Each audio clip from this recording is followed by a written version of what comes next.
বিএনপির পক্ষ থেকে আমার সম্পূর্ণ চিকিৎসার দায়িত্ব নিয়েছেন বিএনপির ভারপ্রাপ্ত চেয়ারম্যান জনাব তারেক রহমান। কিডনি ড্যামেজ হয়ে দীর্ঘদিন বাসায় শয্যাশায়ী ছিলেন গরিব পরিবারে জন্ম নেওয়া রাজ্জাক। অর্থাভাবে চিকিৎসা করাতে পারছিলেন না তিনি। বিষয়টি লাইভ টিভি নিউজে প্রচারিত হওয়ার পর রাজ্জাকের প্রতি দেশে বিদেশে মানুষের সহানুভূতি জাগে।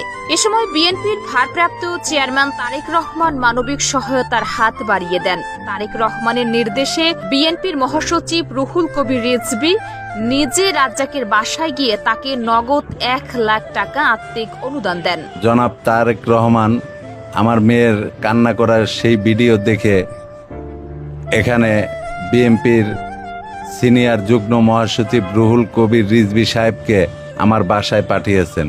তিনি আসছেন, 1 লাখ টাকা অনুদান দিছেন, আরও আমার চিকিৎসায় কিডনি ট্রান্সফার করতে যা কিছু লাগে তারা সম্পূর্ণ করবে, এই আশ্বাস আমাকে দিয়েছেন।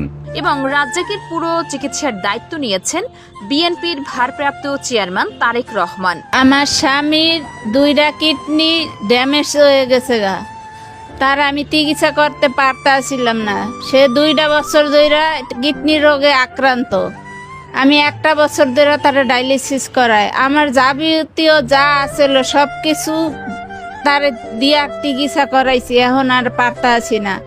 যা আমার একটা মেয়ে, একটা ভিডিও আমরা ছাড়ছিলাম, আমার মেয়ের কান্না বিএনপির পক্ষ থেকে জনাব তারেক রহমান সে আমাকে ভিডিওটা দেখছে, দেখা সে আমাদের পাশে আইসা দাঁড়াইছে।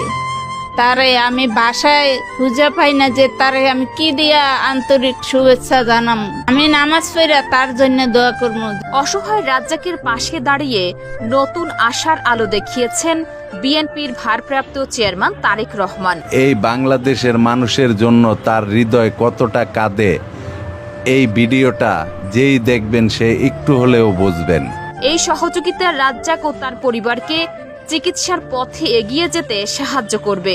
একটি সংবাদ সমাজে কতটা পরিবর্তন আনতে পারে, রাজ্জাকের ঘটনাই তার প্রমাণ। শুধু সংবাদ নয়, মানুষের সহমর্মিতাই অসহায়দের জীবনে আলো হয়ে আসে। News desk, live TV.